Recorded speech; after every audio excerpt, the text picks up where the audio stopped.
pohon naik ke atas truk.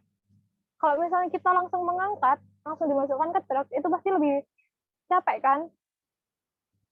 Usahanya juga pasti lebih besar. Tapi kalau kita menggunakan papan miring, bidang miring, atau menggunakan papan, akan lebih mudah.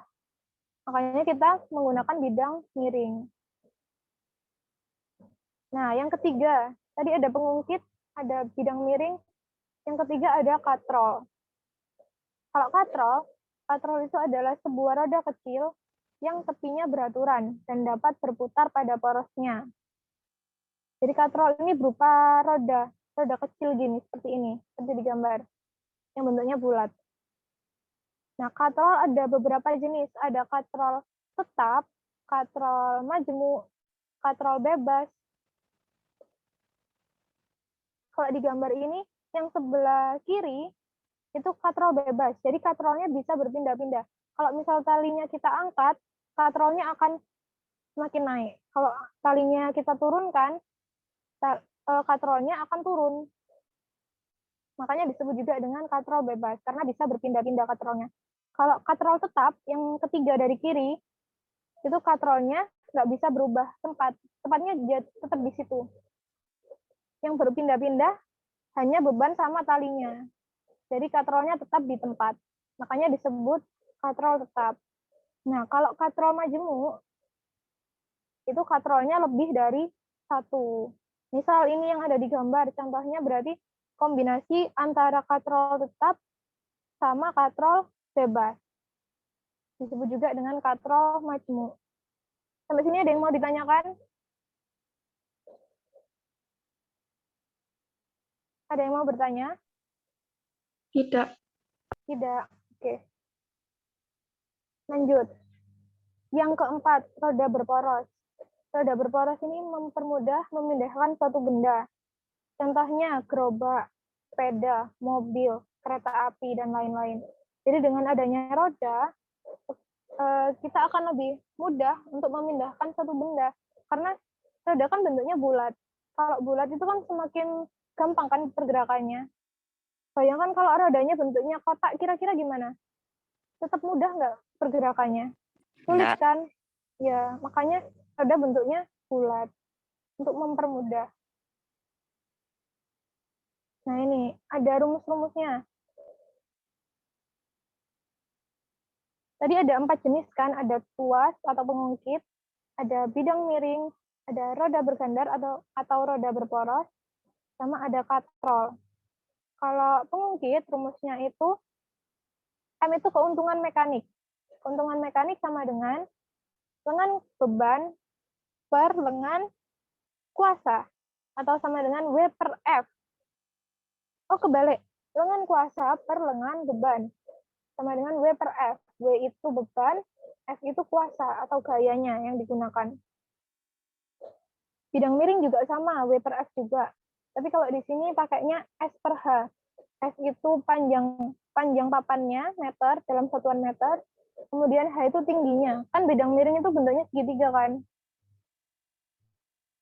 Jadi ini tingginya, terus S itu panjang bawahnya sini. Jarak antar ujung papan sama, misal sama truk gitu. Itu S-nya. Kemudian roda bergandar. Roda bergandar itu R besar per R kecil. R besar itu jari-jari roda, kalau R kecil itu jari-jari gandar. Jari-jari gandar atau jari-jari porosnya. Kemudian katrol. Katrol tergantung jenisnya. Setiap jenis rumusnya berbeda-beda. Kalau katrol tetap, keuntungan mekaniknya itu pasti satu. Kalau katrol bergerak atau katrol bebas, keuntungan mekaniknya 2. Kalau katrol takal atau katrol majemuk, itu keuntungan mekaniknya 3.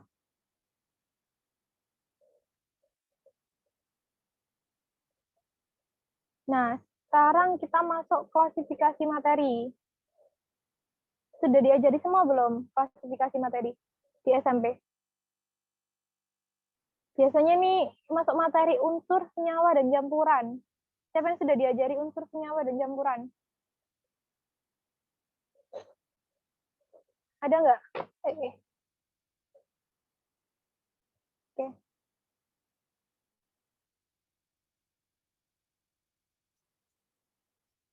Wah, ngomong.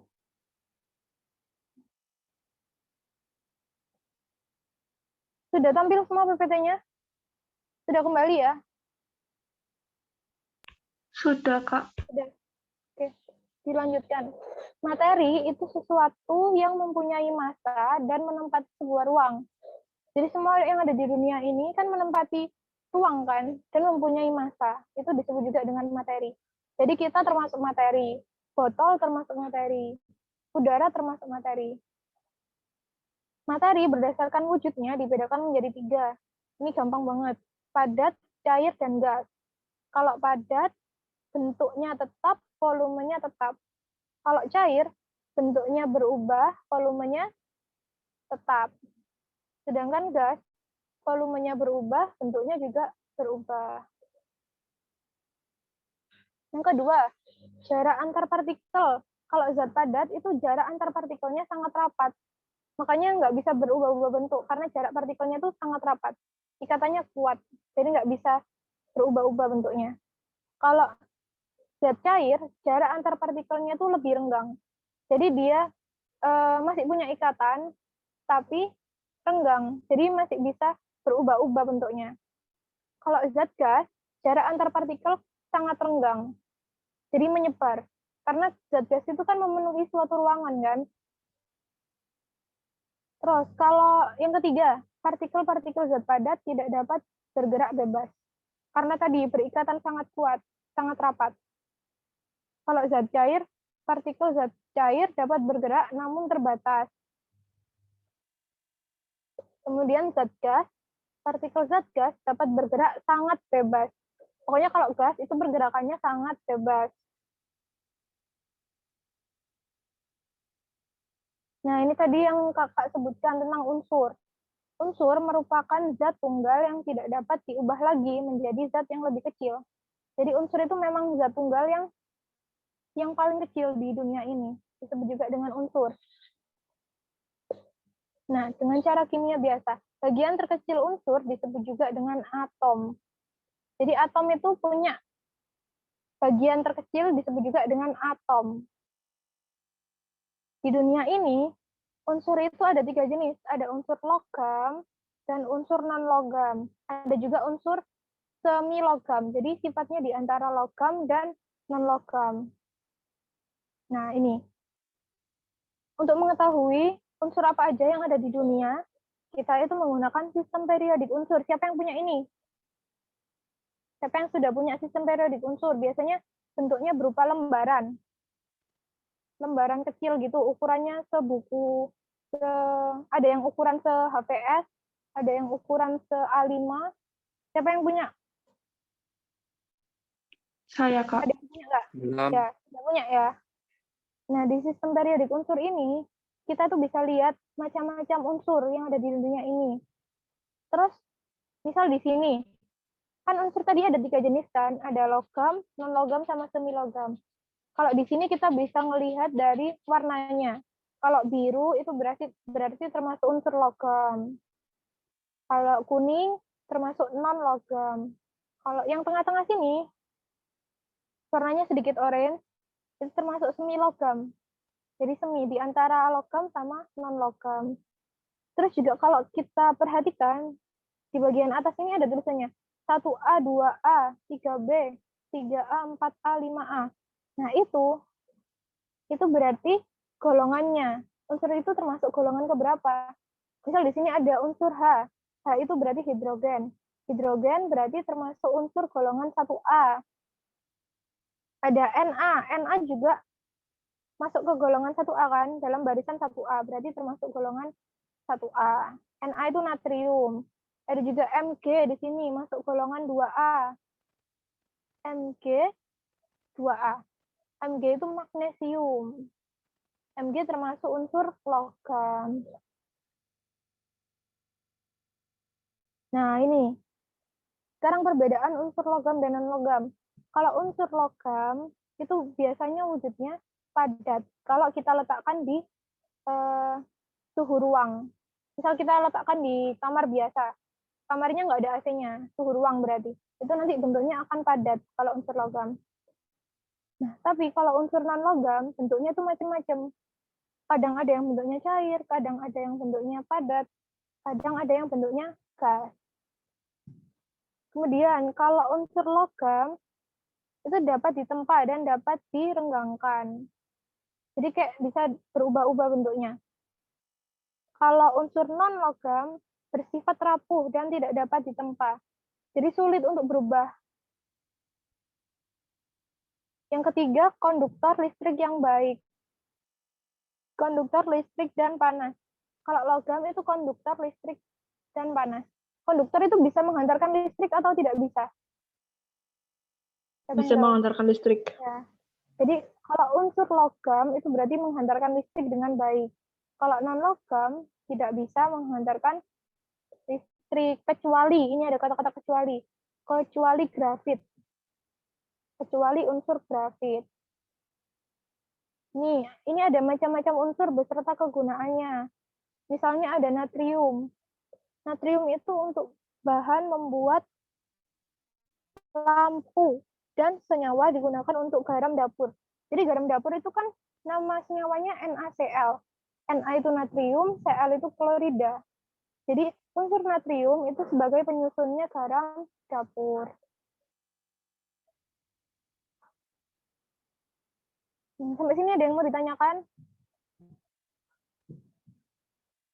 Ada yang mau bertanya nggak? Nggak ada? Kalau nggak ada lanjut ya. Oke? Iya, Kak. Ya, lanjut. Kemudian materi baru tentang proses pencernaan manusia. Nah, pencernaan manusia itu terdiri dari dua jenis proses. Ada yang pencernaan secara mekanik dan secara kimiawi. Kalau pencernaan mekanik itu berarti proses pencernaan menurut mekanik ini menggunakan alat-alat organ-organ manusia dan berupa gerakan-gerakan seperti mengunyah, menelan, memompa, menghancurkan, meremas makanan. Pencernaan mekanik ini bertujuan untuk mengubah ukuran suatu makanan menjadi lebih kecil. Contohnya waktu kita memasukkan makanan di dalam mulut, terjadi pencernaan mekanik nggak? Ya, Waktu terjadi. makanan kita masukkan ke dalam mulut, terjadi pencernaan mekanik karena gigi sama lidah mengunyah dan melumat makanan menjadi lebih kecil. Itu. Kemudian kalau pencernaan kimiawi itu berarti menggunakan bantuan enzim. Di mulut terjadi pencernaan kimiawi nggak kira-kira? Di mulut Ada. ada menggunakan enzim apa? Siapa yang ingat? Di mulut juga ada enzimnya ternyata. Ada enzim amilase. Kemudian yang paling banyak kalau pencernaan kimiawi terjadinya di lambung sama di usus. Di lambung sama usus terdapat banyak enzim yang fungsinya itu masing-masing. Ada yang untuk, misal ada enzim tripsin untuk mengubah pepton menjadi asam amino. Ada juga yang enzim lipase. Ada juga enzim, apalagi? Amilase. Dan lain sebagainya. Nanti coba dicari sendiri ya. Nih, organ pencernaan manusia. Organ pencernaan manusia dimulai dari mulut, bagian atas ada mulut, di dalam mulut ada gigi dan lidah, kemudian yang terakhir di anus. Berikut ini ilustrasi sistem pencernaan di dalam tubuh manusia. Nah, dari mulut dikunyah, lidah sebagai indera perasa, kemudian dilanjutkan ke kerongkongan. Di kerongkongan terjadi gerakan apa? Siapa yang tahu? Gerakan agar makanannya bisa turun ke lambung, masuk ke lambung. Terjadi gerakan Peristaltik. ya, gerakan peristaltik di kerongkongan. Nah, terus di lambung juga terjadi gerakan peristaltik ternyata dengan bantuan otot-otot lambung.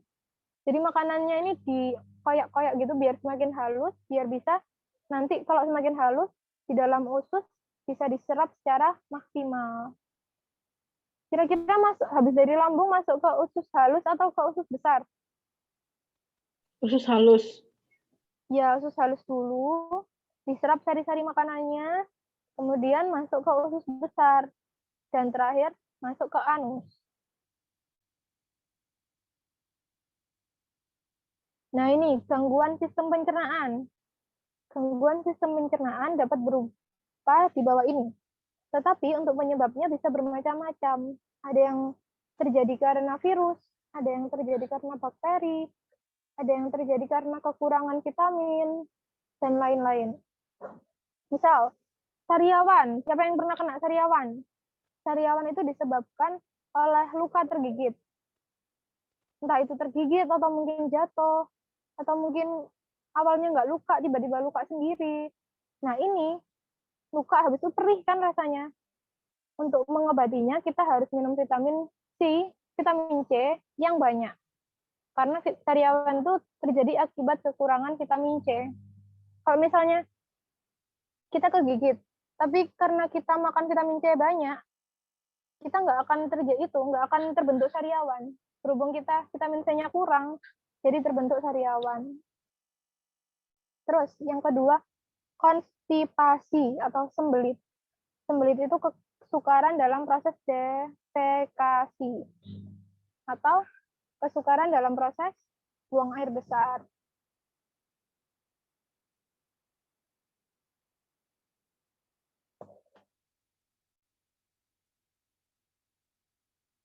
Nah, sembelit ini bisa diobati dengan apa? Kira-kira siapa yang tahu? Jadi dia kesusahan buang air besar. Kira-kira harus apa? Pepaya. Ya, boleh. Harus makan makanan yang mengandung banyak apa? Mengandung banyak serat. Jadi harus makan sayuran yang banyak, buah-buahan yang banyak, biar nggak terjadi sembelit. Kalau diare, kalau sembelit kan susah dalam proses BAB. Kalau diare, itu malah terjadi BAB bolak-balik. Feses yang sangat cair akibat peristaltik terlalu cepat. Nah ini, jadi nanti fesesnya sangat cair, karena peristaltiknya tadi terlalu cepat. Di lambung atau di leher, di kerongkongan tadi, proses peristaltiknya tadi terlalu cepat, hingga fesesnya cair. Terus ada appendicitis. Kalau belakangnya tis, ada sitis, itu biasanya rata-rata radang. Radang usus buntu. Terus ada peritonitis. Radang rongga perut. Ada sirosis hati. Radang pada hati.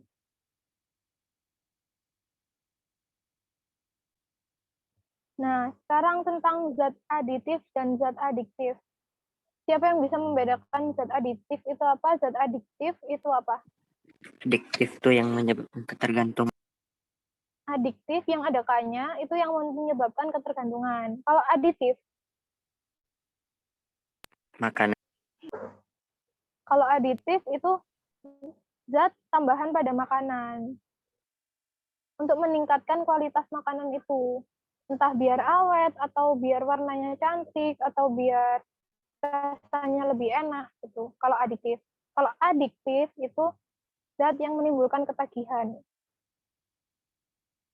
Nah ini, kita bahas tentang zat aditif terlebih dahulu. Zat tambahan pada makanan tadi. Contohnya ada pewarna, pemanis. Nah, masing-masing zat aditif itu ada dua macam. Ada yang alami, berasal dari tumbuhan atau hewani. Ada juga yang buatan. Nah, kalau buatan itu nggak boleh dipakai terlalu banyak. Ada batas maksimalnya yang harus dipakai. Misal ini pewarna alami. Ada kalau warna kuning menggunakan kunyit. Warna hijau kita bisa pakai daun suji di blender biar menghasilkan warna hijau. Terus ada coklat. Kalau pengen warna coklat bisa menggunakan buah coklat atau bubuk kokoa. Kemudian ada kalau misal warna orange kita bisa menggunakan wortel di blender terus diambil sarinya. Ini kalau alami. Kelebihannya kalau alami itu lebih aman dikonsumsi meskipun kita pakai pewarnanya banyak, tapi kalau alami itu nggak akan bermasalah. Tapi kekurangannya pilihan warnanya terbatas. Nggak semua bisa kita dapatkan dari ini kan, dari hal-hal yang alami kan. Misal warna pink, ada nggak buah yang warna pink? Nggak ada kan? Jadi ya kalau mau nggak mau boleh pakai pewarna buatan. Terus kalau alami itu kekurangannya satu lagi, warnanya tuh biasanya lebih gimana? Kalau alami lebih cerah Lebih atau pucat. Lebih lebih pucat. pucat, bener. Kalau alami itu warnanya nggak bisa keluar, jadi kayak pudar banget gitu. Tapi kalau pakai pewarna makanan, oh warnanya langsung ngejreng-ngejreng. Nah ini, pewarna sintetis. Contohnya, coba kalau kalian lihat di makanan atau snack-snack yang kalian makan, di ciki-ciki yang warnanya kuning, biasanya ada tulisannya tartrazin. Jadi dia pakai pewarna sintetis karena kuning. Kalau merah biasanya pakai amaran. Ada juga sunset yellow atau orange. Kalau biru biasanya pakai pewarna jenis brilliant blue. Kelebihannya pilihan warna banyak. Terus warnanya juga lebih menyala, lebih bagus kan warnanya kalau pewarna sintetis. Tapi kekurangannya tidak dapat menghasilkan aroma, nggak ada aromanya karena dia kan cuma pewarna. Terus ada pewarna yang tidak cocok digunakan untuk makanan dan beresiko menimbulkan penyakit. Banyak pedagang zaman sekarang itu makanannya diwarnai dengan pewarna tekstil. Kira-kira aman nggak dikonsumsi sama manusia? Enggak. Nggak. Bisa menyebabkan kanker. Kalau dalam jangka waktu panjang, kalau dalam jangka waktu pendek, bisa aja kita sekali makan tiba-tiba langsung batuk. Atau besoknya tenggorokan tiba-tiba sakit. Karena kan itu pewarna tekstil kan, harusnya dipakai di pakaian. Tekstil itu kayak di kain, di pakaian gitu. Tapi mereka malah menggunakannya di makanan. Makanya kurang aman dikonsumsi. Nah, sekarang ada pemanis. Pemanis alami. Kalau pemanis alami itu pada suhu tinggi bisa terurai. Terurai itu berarti nanti kalau misalnya kita masaknya kelamaan atau suhunya terlalu panas, sudah mendidih tapi kita biarin terus, itu nanti rasa manisnya akan berkurang. Terus kalorinya juga tinggi kalau alami. Semakin banyak gula yang kita pakai, maka kalorinya semakin tinggi. Terus rasa manisnya normal. Lebih aman dikonsumsi. Tapi kalau pemanis buatan, kalau dipanaskan itu nggak ngaruh. Rasanya tetap ya akan berubah. Terus kalorinya rendah. Jadi orang diet itu biasanya lebih memilih pemanis buatan, tapi dalam takaran tertentu, biar nggak menimbulkan penyakit. Terus, jauh lebih manis daripada pemanis alami. Misal waktu kita membuat es, kalau menggunakan gula asli, kita butuh 1 kilo gula misal. Tapi kalau pemanis buatan, cukup 1 sendok atau setengah sendok aja udah manis banget. Jadi jumlahnya lebih sedikit daripada pemanis alami. Terus ada apa lagi zat aditif selain pewarna sama pemanis? Apa kira-kira? Ada pewarna, pemanis, Penguat apa lagi rasa. sih? Oh iya, penguat rasa. Terus apa lagi? Biar makanannya awet. Dikasih apa? Dikasih pe? Nah ini, dikasih pengawet biasanya, biar makanannya lebih tahan lama. Nah ini ada bahan pengawet makanan. Jadi ini yang aman untuk dikonsumsi. Ada juga orang-orang yang menggunakan bahan pengawet, tapi itu bukan untuk makanan. Misalnya apa? Formalin, borak. Siapa yang pernah dengar di berita-berita? Misal bakso mengandung borak, gitu. Padahal borak itu bukan untuk makanan. Nih, kalau kalian baca di kemasan-kemasan snack, biasanya yang paling sering itu ada ini, ada butil hidroksitulloen atau BHT, BHA. Ini biasanya paling sering kita jumpai di kemasan-kemasan snack. Terus ada asam benzoat juga. Nih, ada asam benzoat, ada asam sorbat, ada kalsium sorbat, dan lain-lain. Kalau pengawet. Kira-kira ini kan pengawet sintetis kan? Kalau pengawet alami, bisa kita dapat dari apa? Gimana cara mengawetkan secara alami? Siapa yang tahu? Kan Kita bisa dikeringkan dengan cara digarami. Misal ikan asin. Ikan asin dikasih garam kan? Itu adalah salah satu metode pengawetan secara alami. Dan nanti ikannya nggak bakalan basi sampai beberapa hari pun tetap awet kan ikan asinnya, tapi rasanya asin. Terus bisa juga dimaniskan. Misal dengan cara membuat manisan. Siapa yang pernah nyoba manisan? Biasanya buah-buahan itu dikasih gula yang banyak terus dimasak dijadikan manisan biar lebih tahan lama. Terus ada juga asinan, berarti diasinkan. Jadi pengawet alami itu bisa menggunakan gula, bisa menggunakan garam, bisa juga dipanaskan aja. Gitu. Kalau penyedap rasa ini yang alami.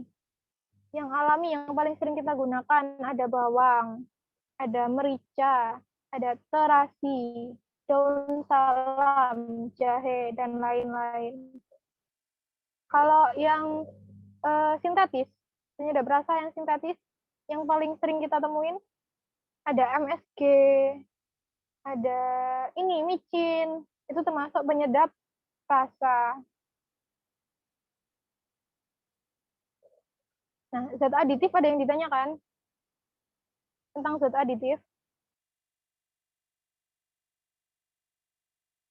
Ada enggak yang mau tanya tentang zat aditif? Enggak. Enggak. Kita masuk ke zat adiktif. Zat adiktif tadi, zat yang membuat kecanduan. Sekali dikonsumsi akan menyebabkan keinginan untuk mengonsumsinya lagi secara terus-menerus dengan kadar yang semakin bertambah.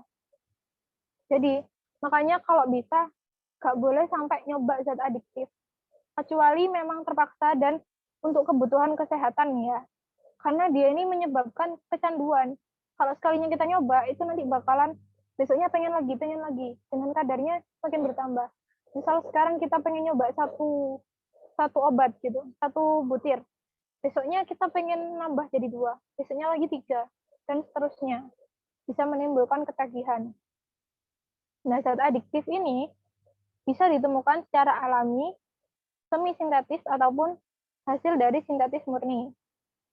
Zat adiktif ini dibagi jadi 3. Ada zat adiktif bukan narkotika dan psikotropika, zat adiktif narkotika, ada juga zat adiktif psikotropika. Jadi ada psikotropika, narkotika, dan yang bukan keduanya.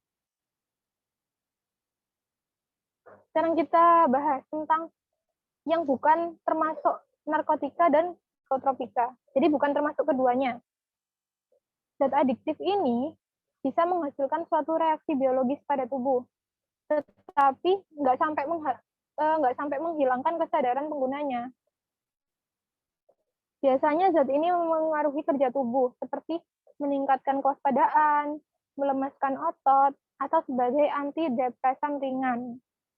Dan ternyata kopi dan teh itu termasuk golongan ini.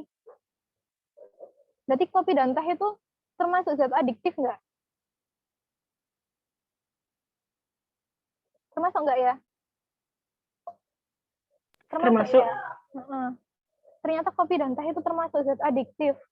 Tapi nggak sampai menurunkan kesadaran. Kopi dan teh adalah produk yang termasuk dalam kategori ini. Kafein yang terkandung dalam kopi dan teh membuat tubuh terjaga dan berkonsentrasi dengan meningkatkan kewaspadaan pada otak. Makanya, pernah lihat nggak orang itu ketagihan minum kopi? Atau kalau nggak minum kopi sehari rasanya pusing gitu? Iya. Pernah nggak? Pernah kan? Karena kopi itu Sering. tadi, kan? Karena ternyata kopi itu mengandung kafein, dan kafein itu termasuk zat adiktif. Jadi bisa menimbulkan ketagihan. Kopi dan teh. Meskipun kadarnya rendah ya. Nah, ini yang kedua, yang narkotika. Kalau narkotika, zat yang peredarannya dilarang di seluruh dunia dan tercantum pelarangannya dalam undang-undang. Jadi benar-benar dilarang.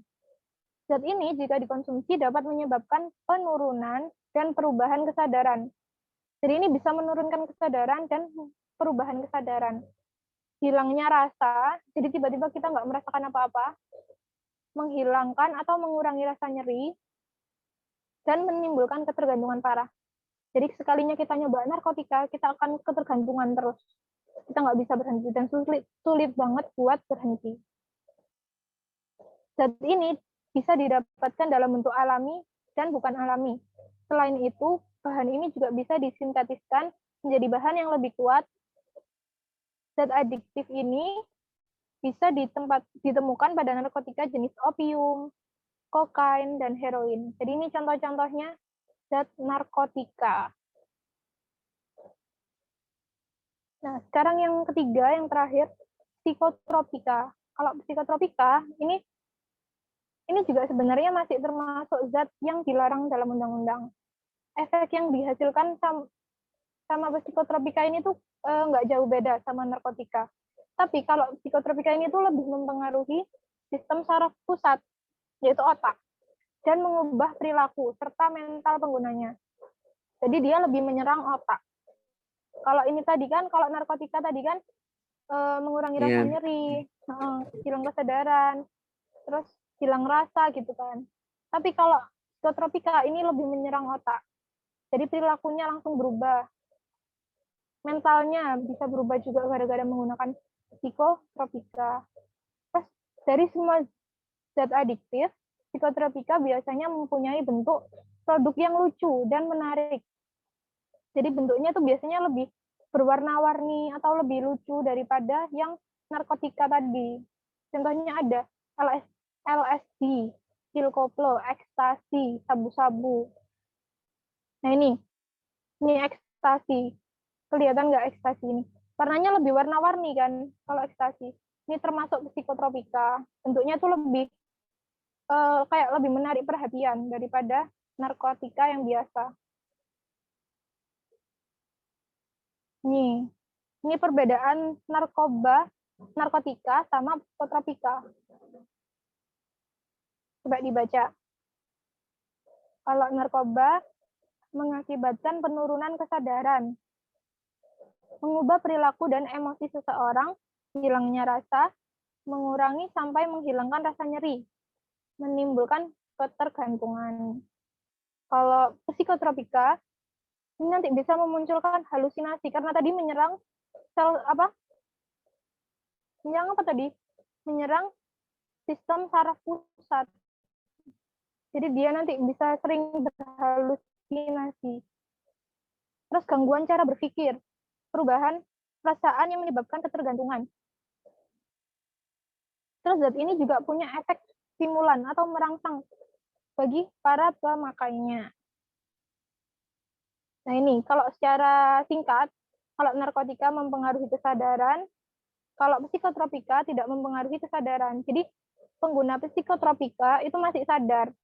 Tapi ya ini tadi, dia sadar tapi berhalusinasi. Kalau narkotika, penggunanya nggak sadar. Sampai sini ada yang mau ditanyakan? Tidak. Tidak.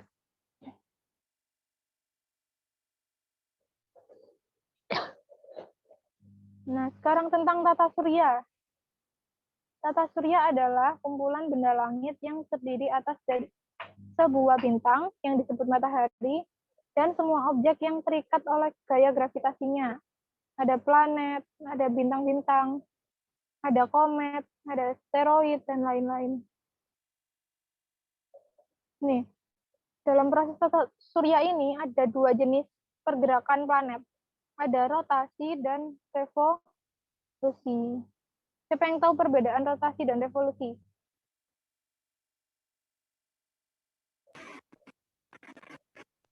Kalau rotasi itu gimana? Rotasi itu Perputaran sebuah planet pada porosnya. porosnya. Iya, perputaran bumi pada porosnya. Kalau revolusi itu gimana? Kalau revolusi itu gimana? Perputaran sebuah planet pada porosnya. Iya, perputaran bumi pada porosnya. Jadi buminya diam tapi berputar. Sama kayak, siapa yang pernah lihat globe? Saya Pernah megang? Bisa diputarkan itu. bisa. Nah, itu kalau kita memutar globe itu berarti sama aja terjadi rotasi. Nah, rotasi ini bisa mengakibatkan pergantian siang dan malam. Terus adanya perbedaan waktu. Jadi antar wilayah itu waktunya berbeda-beda. Itu terjadi karena rotasi. Misal Indonesia aja. Indonesia ada tiga waktu yang berbeda kan. Ada waktu Indonesia Barat, waktu Indonesia Timur, sama waktu Indonesia Tengah. Nah, itu terjadi perbedaan jam ini tadi gara-gara adanya rotasi bumi. Kalau revolusi, itu perputaran bumi mengelilingi matahari. Jadi buminya itu muter mengelilingi matahari. Nah, ini mengakibatkan perbedaan siang dan malam. Jadi, kalau rotasi kan pergantian siang dan malam. Kalau revolusi, perbedaan lama siang dan malam. Misal di Indonesia, siangnya 12 jam, malamnya 12 jam. Kalau di Eropa mungkin siangnya lebih pendek. Misal siangnya cuma 6 jam. Terus malamnya lebih panjang. Malamnya 18 jam misal. Seperti itu. Itu terjadi karena revolusi. Terus ada juga perubahan musim. Misal di Indonesia terjadi musim apa? Musim kemarau sama musim hujan kan. Tapi kalau di negara terjadi musim yang berbeda. Bahkan jumlah musimnya pun berbeda kan. Ada yang 4 musim, ada yang 2 musim. Kemudian perubahan rasi bintang. Makanya setiap kali kita melihat langit, pasti bintang yang kita lihat berbeda-beda. Karena bumi melakukan gerak revolusi. Makanya rasi bintang yang kita lihat di langit selalu berubah.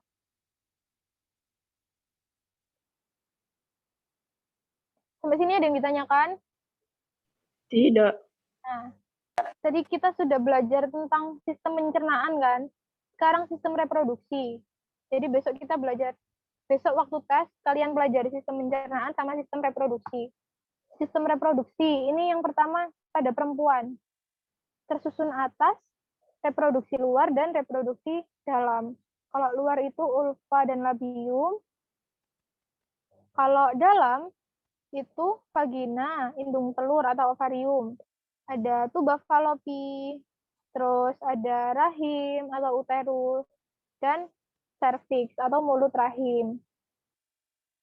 Terus di wanita ini terjadi proses pembentukan sel telur, disebut juga dengan oogenesis. Proses pembentukan sel telur di wanita itu terjadinya di ovarium. Wanita punya berapa ovarium? Siapa yang tahu? Ini ovarium. Ini juga ovarium. Jadi punya kanan sama kiri. Berarti punya berapa? 2. Iya, punya 2. Nah, proses oogenesis, pembentukan sel telur ini tadi, itu terjadinya di ovarium. Nah, setiap 1 bulan sekali, wanita mengalami proses apa? Siapa yang tahu?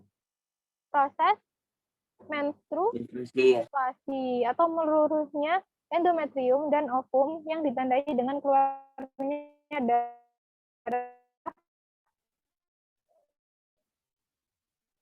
dan sel orbital dinding rahim melalui vagina. Menstruasi terjadi apabila sel telur tidak dapat dibuang. Setiap 1 bulan sekali itu gantian ovarium. Misal bulan ini yang bekerja ovarium yang kanan. Berarti nanti waktu menstruasi sel telur yang keluar itu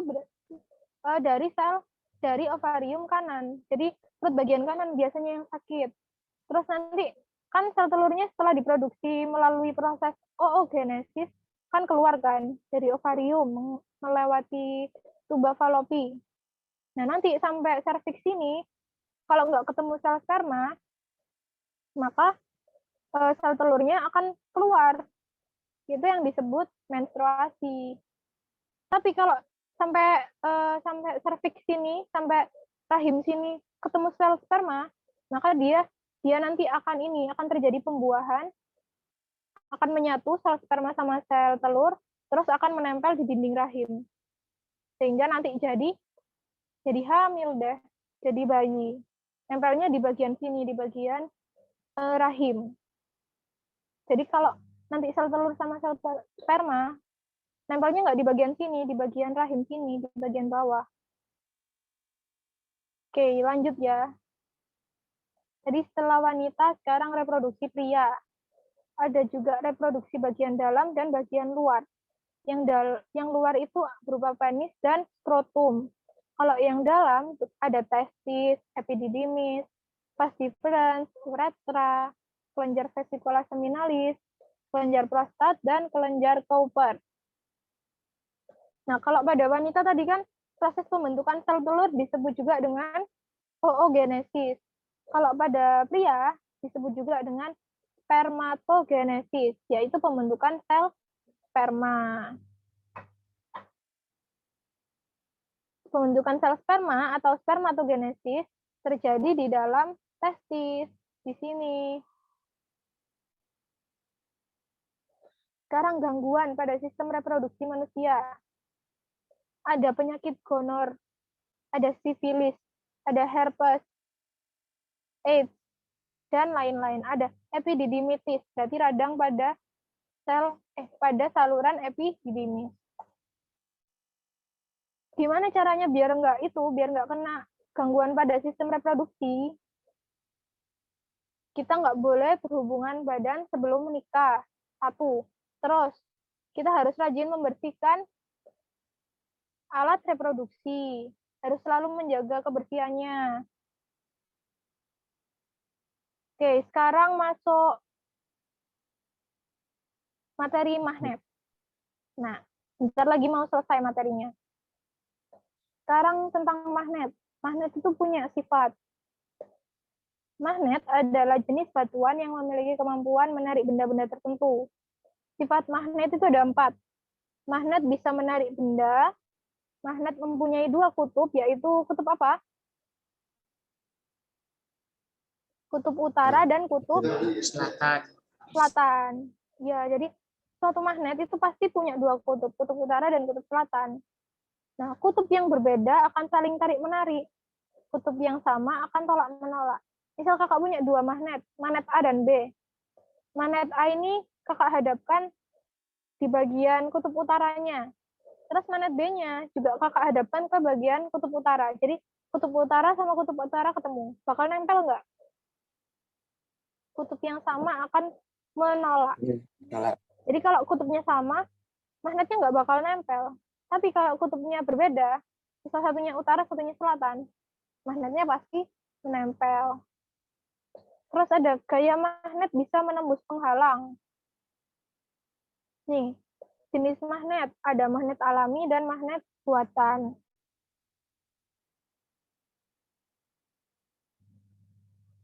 Magnet alami, magnet yang terbentuk oleh alam, tanpa campur tangan manusia.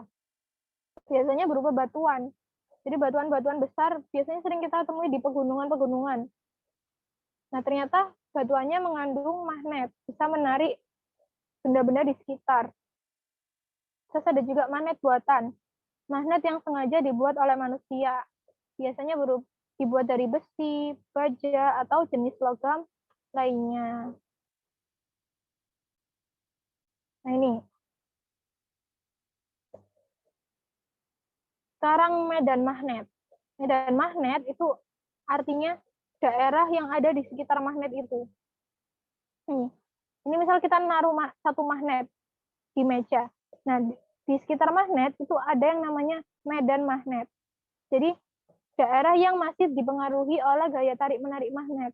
Misal kita dekatkan benda, misal kita letakkan benda paku masih di sekitar medan magnet, maka benda itu pasti tetap akan tertarik oleh magnet. Tapi kalau kita meletakkan pakunya di luar medan magnet, maka bendanya sudah nggak bisa tertarik oleh magnet. Karena medan magnet, tiap magnet itu berbeda-beda. Ada yang tarikannya kuat, ada yang tarikannya lemah. Ada yang masih jauh pun bisa ketarik. Ada juga yang karena lemah, meskipun dekat pun masih belum nempel. Nih, medan magnet biasanya digambarkan berupa garis khayal, kayak ini, yang garis-garis warna kuning ini, yang ada tanda panahnya.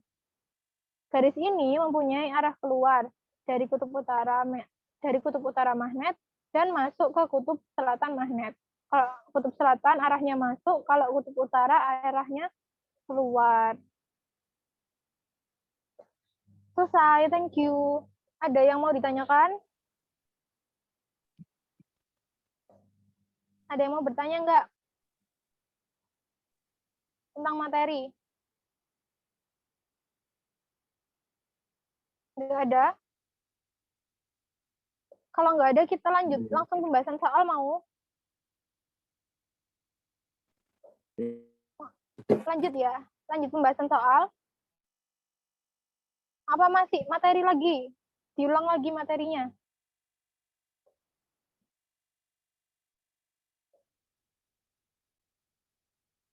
Nah, masih mau materi atau lanjut pembahasan soal?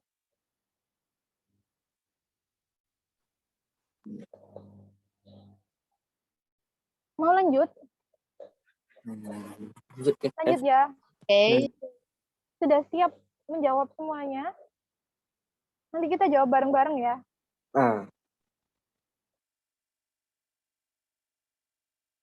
Bentar.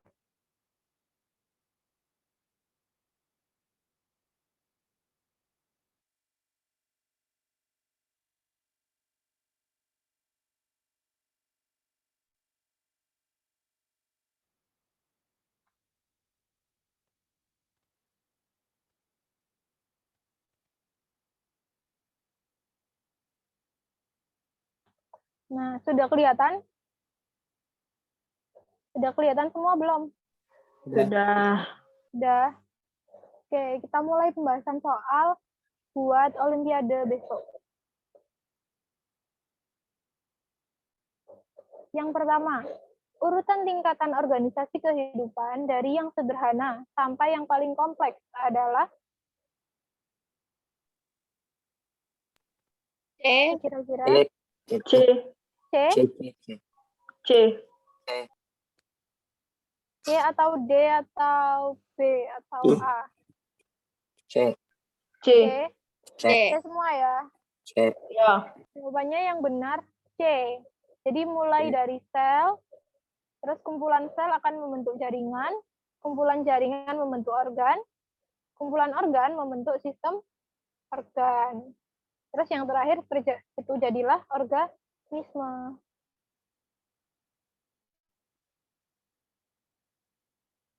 Lanjut ini, organel yang terdapat dalam sel. Tadi di materi nggak ada, tapi siapa yang bisa jawab? Coba. Sel hewan. Siapa yang tahu? B. B, D.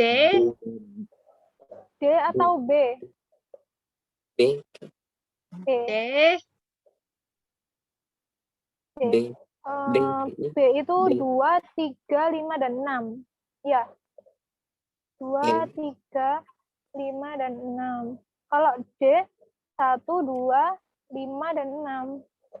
Yang benar B, 2, 3, 5, dan 6. Nah ini, perbedaan sel hewan dan sel tumbuhan. Coba dilihat. Kalau sel hewan itu nggak punya dinding sel tadi, benar. Terus kalau sel hewan itu nggak punya kloroplas, sama nggak punya vakuola. Ingat-ingat, sel hewan nggak punya vakuola. Terus nggak punya plastisida. Yang punya plastisida itu sel tumbuhan. Oke. Lanjut ya.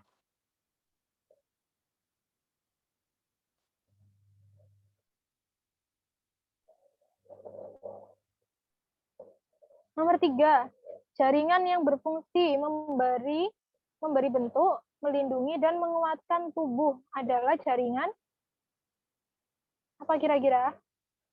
Coba nanti dipelajari tentang jaringan juga. B. Jaringan meristem, penyokong, ikat, atau jaringan epitel. B? B, B. B apa D? Hmm. Apa C? Apa A?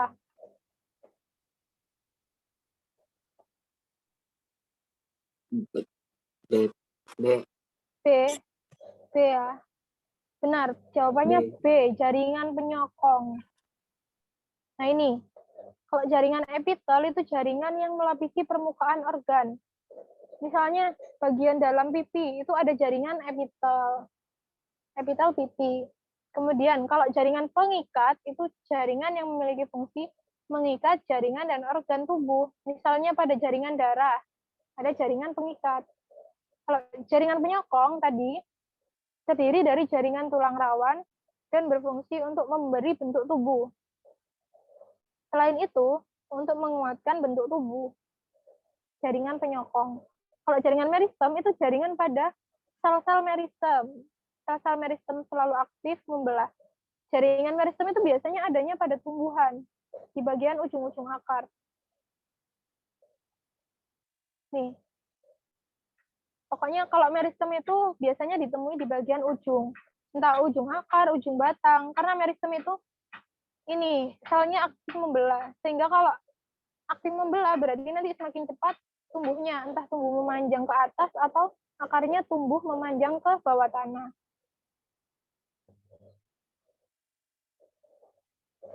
Lanjut, pembentukan protein di dalam sel dilakukan oleh organel apa?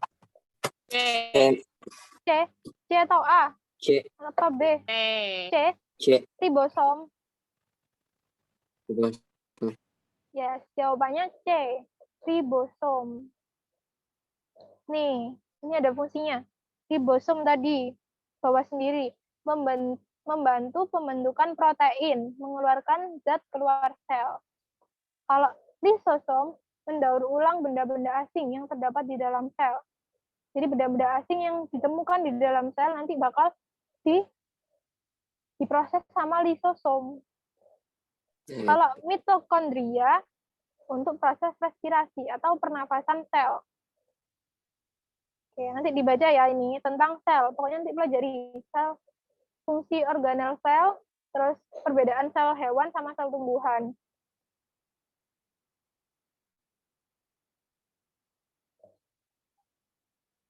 Nah, ini komponen biotik khas yang terdapat pada ekosistem sawah adalah biotik itu hidup apa tak hidup? Hidup. Hidup, benar. Apa? Yang di ekosistem sawah.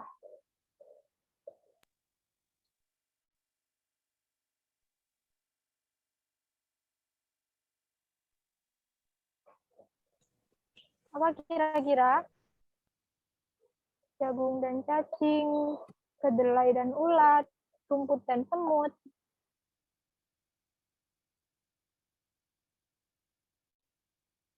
Padi dan katak. Yang mana? A, B, C, D. Nah. C. C? Jawab C semua. Kita lihat ya. Benar jawabannya C, tanaman padi dan katak.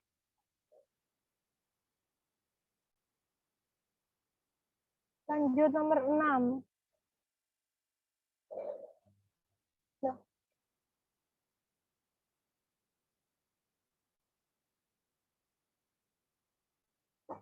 Coba ini siapa yang bisa jawab? Pilihannya nggak muncul ternyata. Di dalam ekosistem, jamur dan bakteri berkedudukan sebagai Pengurai. pengurai. Benar. Pengurai. Pengurai. Dekomposer. Kalau ya benar, dekomposer atau pengurai. Kalau misal ini padi, rumput, termasuk kategori apa? Produsen. Produsen. Benar.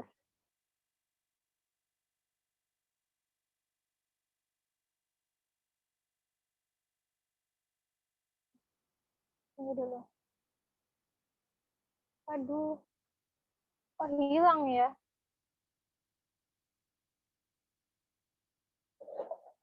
Coba ini dijawab.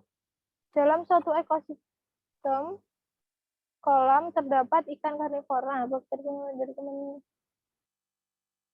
Ini dilempati aja ya.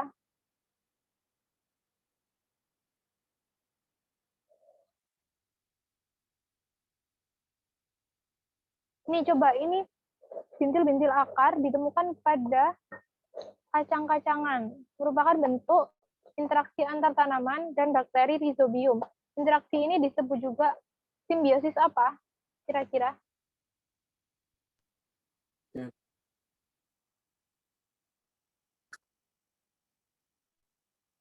Disebut apa kira-kira?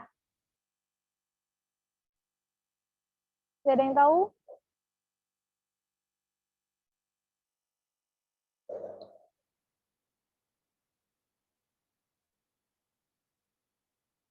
Coba lanjut. Ini fungsi bagian yang ditunjuk huruf X. Huruf X di situ menunjukkan apa? Xilem apa phloem?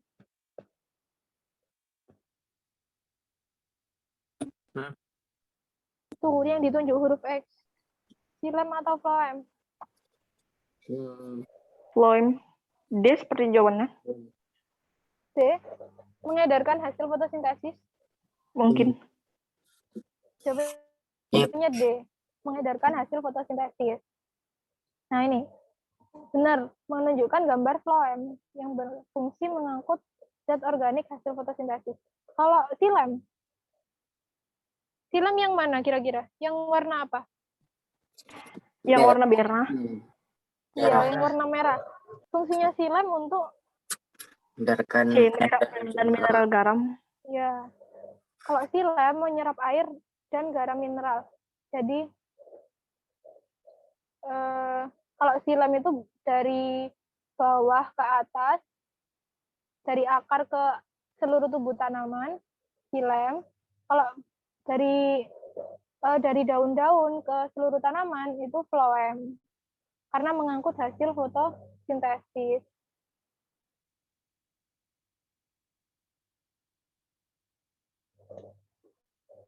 Sekarang perbedaan batang dikotil dan monokotil. C. Yang berbeda apanya? Xilem dan phloem. Xilem dan phloemnya. Kalau monokotil, xilem dan phloemnya tersebar. Nih, yang kanan itu yang apa? Yang ini. Yang ini. Yang ini. Xilem, yang ini monokotil apa dikotil? Monokotil. Monokotil. Kalau sebelahnya yang beraturan dikotil. Kalau dikotil punya kambium. Kalau monokotil nggak punya kambium.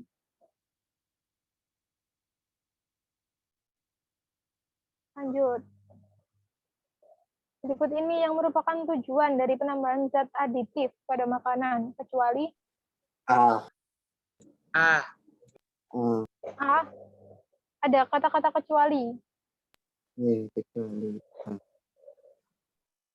A.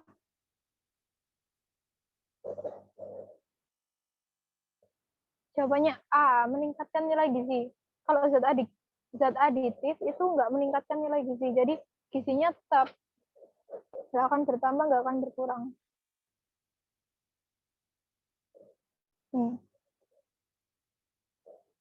Ada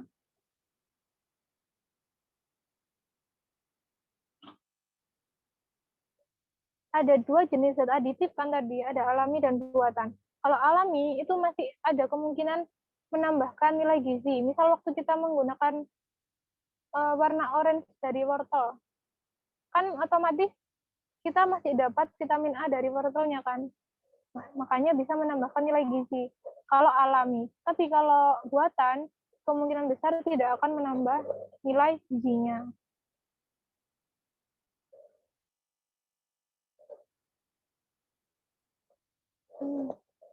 Kenapa ini?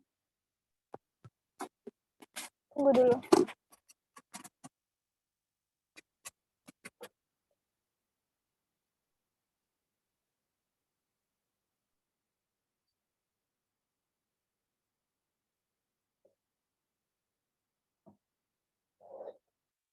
Tunggu sebentar.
Sudah muncul? Coba ini optionnya tiba-tiba hilang. Coba bisa jawab nggak ya? Untuk membuat nasi tumpeng yang berwarna kuning, ditambahkan kunyit sebagai zat pewarna. Zat pewarna yang terdapat pada kunyit disebut, Kurkumin. siapa yang tahu? Kurkumin, benar. Nah ini, kalau klorofil itu zat warna hijau pada daun suji atau daun pandan. Kalau eritrosin itu zat pewarna merah, tapi buatan, nggak alami. Kalau kapsantin itu pigmen warna merah alami, terdapat pada cabai merah. Kalau kurkumin tadi, warna kuning, terdapat pada kunyit. Nah ini, coba siapa yang tetap bisa jawab meskipun nggak ada option manis alami dalam jumlah banyak. Hal ini disebabkan karena Kadar yang tinggi. kenapa ya kira-kira?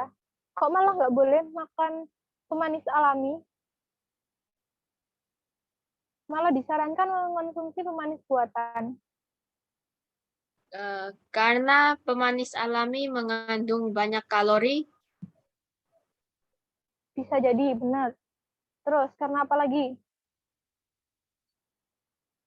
Siapa yang tahu?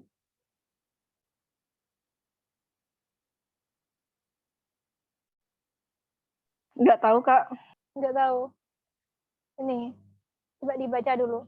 Pemanis alami memang tidak disarankan dikonsumsi oleh penderita diabetes. Karena, benar tadi siapa yang jawab? Karena mengandung banyak kalori. Sehingga dapat meningkatkan kadar gula darahnya. Kan penderita diabetes, kadar gula darahnya nggak boleh terlalu tinggi, kan? Makanya nggak disarankan mengkonsumsi pemanis alami secara berlebihan. Nah, kalau kadar gulanya tadi meningkat, itu nanti bisa menimbulkan komplikasi, sehingga berbahaya. Terus, penyakit diabetes lebih disarankan menggunakan pemanis sintetik, atau contohnya sorbitol, yang mempunyai tingkat kemanisan yang hampir sama dengan gula biasa. Nih, sorbitol.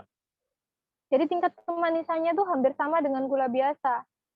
Pemanis sintetis juga tidak mengandung kalori sama sekali. Jadi, pengidap diabetes lebih disarankan menggunakan pemanis buatan. Atau ini, kalian pernah lihat ini nggak merek Tropicana Slim? Sering. Nah, itu mereka menyediakan gula yang kalorinya rendah, sehingga aman dikonsumsi oleh penderita diabetes. Tapi harganya lebih mahal dari gula biasa, kan? Misal 12.000 kalau gula biasa sudah dapat 1 kilo. Tapi kalau gula Tropicana Slim paling cuma dapat beberapa saset. Nah, itu. Karena mereka sudah mengolah biar kalorinya turun. Kalau ini, Ketagihan. Dapat menimbulkan ketagihan, benar. Nih, banyak orang yang tidak enak jika tidak ngopi sehari saja. Berarti orang-orang ini bisa disebut kecanduan kopi. Mengapa demikian? Tadi karena apa? Mengandung Karena Mengandung, kopi mengandung zat adiktif. iya, berupa apa tadi? Zat Kafein. adiktifnya. kafein. Kafein. Kopi dan juga apa tadi? Kopi dan teh. Teh juga mengandung kafein.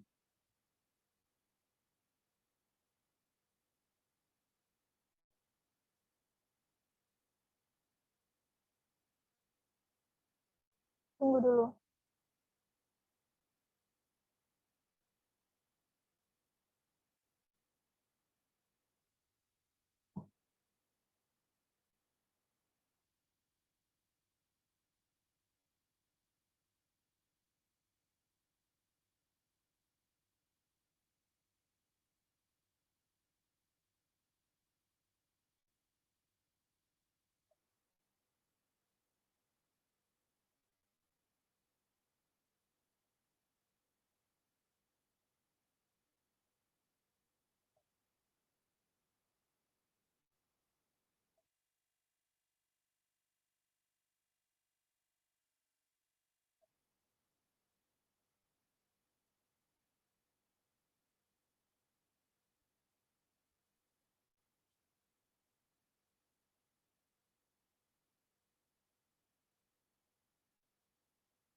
Kelihatan nggak PPT-nya? Ya, Kelihatan. Coba siapa yang bisa menyebutkan fungsi rangka manusia? Ada beberapa fungsi rangka manusia. Untuk melindungi organ-organ dalam. nyokong Benar. tubuh. Melindungi organ-organ penting di dalam Ya, tubuh. Misal tulang rusuk, melindungi apa? Paru-paru. Jantung, paru-paru. Ya, jantung, paru-paru. Kemudian apa lagi selain melindungi organ dalam? Memberi bentuk Fungsi memberi itu. tubuh. Ya. Nih, antara tulang yang satu dengan tulang yang lain dihubungkan oleh Ikat. Sendi. sendi, benar. Sendi. Jadi tulang satu dan satunya dihubungkan oleh yang namanya sendi. Sendi ada macam-macam, ada apa aja yang kalian tahu? Ada Engsel. sendi. Sendi Engsel, pelana. pelana, Putar. apa lagi? Putar. Sudah, cuma 3. Engsel, Geser. pelana, putar. Apa? Geser. Oh iya, sendi geser. Sendi Oke, kaku. nanti di sendi kaku. Oke, nanti dipelajari ya tentang sendi, tentang tulang. Nah, ini. Kira-kira jenis sendi yang ditunjukkan oleh huruf X itu sendi apa ya? Engsel. Engsel. Engsel? Kenapa kok engsel? Karena Dengan saat tes gawang. ya gerakannya itu nih, karena menghubungkan karena menghasilkan gerakan satu arah. Jadi satu arah itu sendi engsel. Nih, pada saat melakukan aktivitas, otot, tulang, dan sendi akan bekerja bersama-sama. Prinsip ketiganya seperti sebuah apa? Ini sebuah pesawat sederhana. Pengungkit, katrol, bidang miring, apa roda berporos? Kira-kira. Prinsip kerja otot, tulang, sama sendi. Roda. Masa seperti roda? Seperti roda? Seperti pengungkit. Jadi pengungkit kan ada titik tumpu, titik kuasa, sama titik beban kan. Nah, prinsip kerjanya otot, tulang, sama sendi itu sama kayak pengungkit. Ya. Nih, berikut adalah contoh planet yang termasuk planet dalam. Apa tadi kira-kira? Merkurius, Venus, Merkurius, Mars. Paling Venus, dekat dengan Bumi, bumi. Mars. Yes. Planet dalam itu planet yang paling dekat dengan bumi. Nah, ini tadi sudah tahu ya. Planet dalam tata surya tidak bertabrakan karena kenapa Memiliki kira-kira? orbit masing-masing. Ya, benar. Jadi setiap planet itu pasti punya orbitnya masing-masing. Nih, garis edar yang dimiliki setiap planet disebut apa tadi? Yang barusan kita sebutkan? Orbit. Orbit. Orbit. Nih, seperti pada gambar ya. Kelihatan kan garis-garisnya, setiap planet punya orbitnya masing-masing.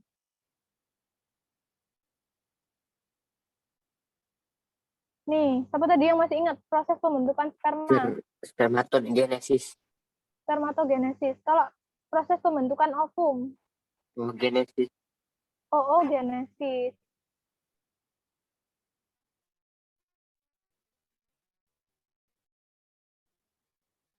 Nih, pada wanita umumnya tersiap 2 ovarium. Disebut juga dengan peristiwa apa? Ovulasi. Ovulasi. Tadi, Menstruasi. yes. Menstruasi. Jadi setiap 1 bulan sekali. Nih, tuba Fallopi tadi. Tuba Fallopi punyanya wanita apa pria? Wanita. Wanita. Menghubungkan antara apa dengan apa? Marium.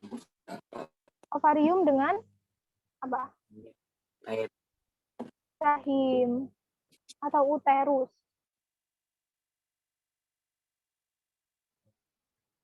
Kemudian ini, perkembangbiakan tumbuhan yang tidak melibatkan campur tangan manusia adalah perkembangbiakan Vegetatif.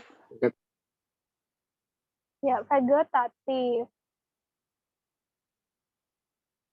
Kalau generatif itu berarti kebalikannya vegetatif tadi, membutuhkan bantuan manusia. Tidak membutuhkan bantuan manusia. Coba, ini ada kelompok hewan. Kira-kira kelompok itu digolongkan menurut apa? Apa yang sama? Tempat hidupnya kah yang sama? Apa kakinya sama-sama 4 atau apa? Wilayah hidupnya. Wilayah hidupnya. Cara berkembang biak. Iya, benar, cara berkembang biak. Oh, bentar. Ini ada pembahasannya. Coba dibaca dulu. Kanguru, anoa, badak, dan tapir adalah hewan yang berkembang biak dengan cara vivipar. Jenis makanan dari hewan tersebut juga sama-sama tumbuhan. Adapun tempat hidup, cara menyesuaikan diri, dan cara makan hewan tersebut berbeda-beda. Jadi yang sama, cara berkembang biak dan jenis makanannya.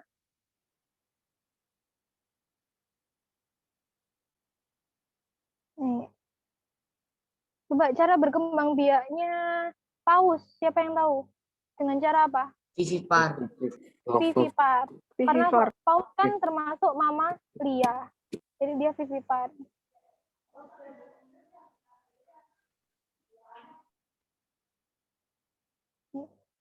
Paus berkembang biak dengan cara vivipar. Kalau platypus berkembang biak dengan cara ovipar.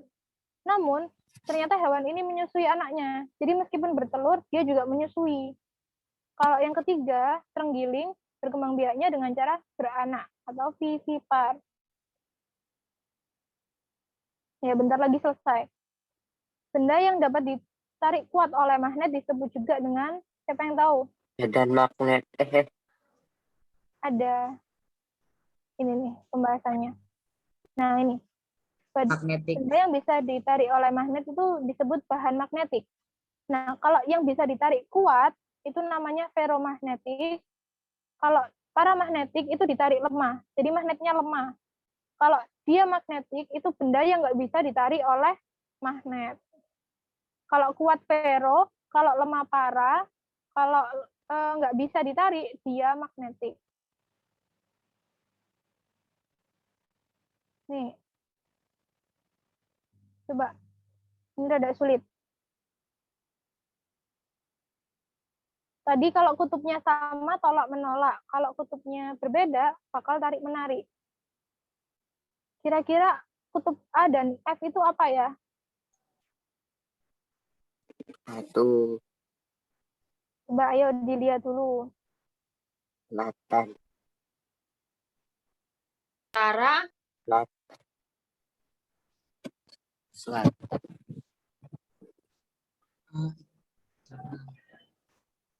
Apa yang sudah ketemu jawabannya?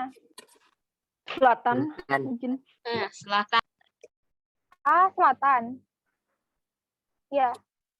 A selatan, F selatan. Ya. Mbak ini jawabannya adalah Utara, F selatan. A utara, F selatan. Coba. Yang benar A selatan, F selatan. Coba dilihat itu pembahasannya.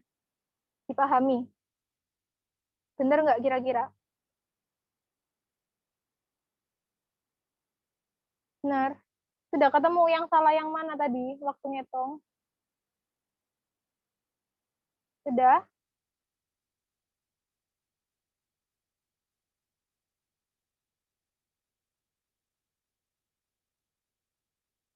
Sudah ya?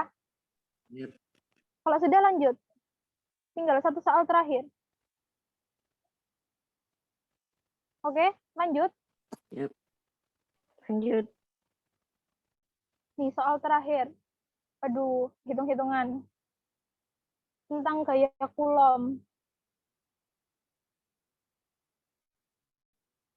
Rumusnya K kali V1 kali V2 per R1 per R2. Siapa yang mau ngerjakan? Siapa yang bisa ngerjakan? Apa menyerah? Menyerah. Menyerah. Ini soal terakhir loh. Habis ini selesai.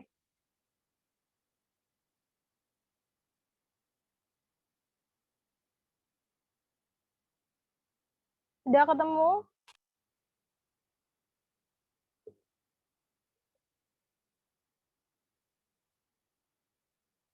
Menyerah, Kak. Menyerah. Nih. Ada pembahasannya. Nah, itu. Tadi diketahuinya ditulis semua dulu. Terus itu rumusnya. K V1 kali Q2 per R2. Tinggal dimasukkan semua angkanya. Terus ketemu jawabannya 7,2 Newton. Mau dicatat dulu? Ya. Ya, silakan dicatat. Apa di screenshot? Screenshot. Ya, screenshot. Sudah selesai? Sudah, Kak. Sudah. Kalau sudah dikeluarkan ya PPT-nya ini. Bentar.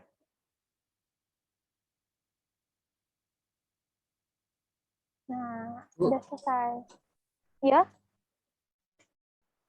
Belum dah. Itu. Ini pakai laptop, pakai komputer, Bu. Pakai komputer. Oh, Ya, ini. mau ditulis? Mau ditulis dulu. Iya, Bu. Oke. Ditulis dulu.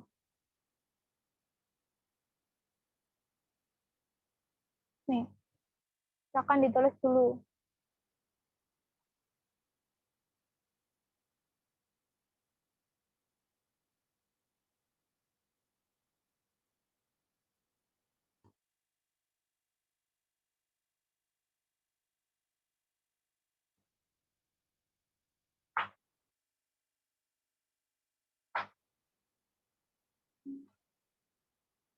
Udah, Bu. Sudah? Oke, kalau sudah. Nah, sebentar lihat waktu dulu. Ini sudah jam 5.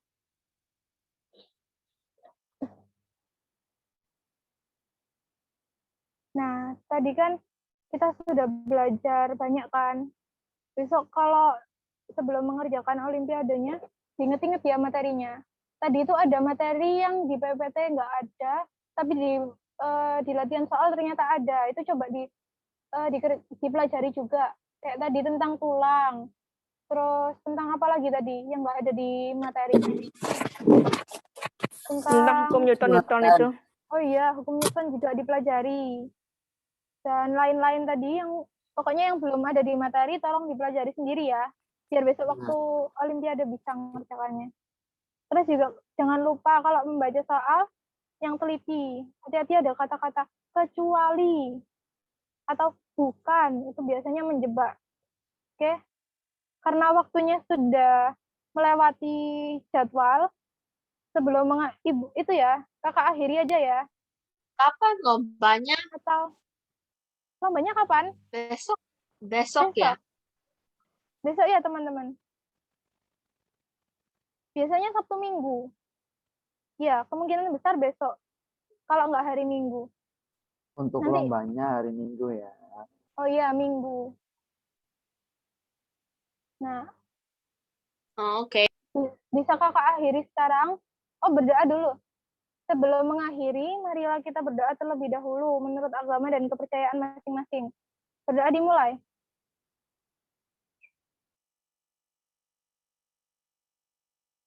Berdoa selesai. Terima kasih semuanya sudah mendengarkan. Kak Erika menjelaskan dari tadi. Sampai berjumpa lagi di lain kesempatan. Goodbye. Terima kasih, Kak. Iya, Kak. sama-sama. Semangat besok ngerjakan tesnya. Ya.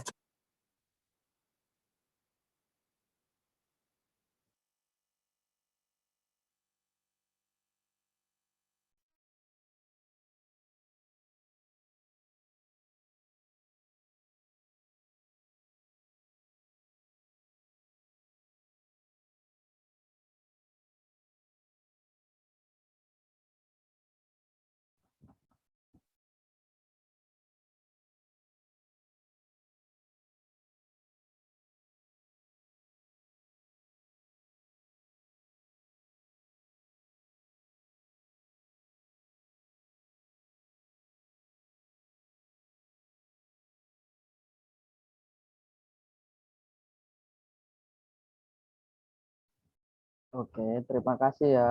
Saya akhiri. Sama-sama.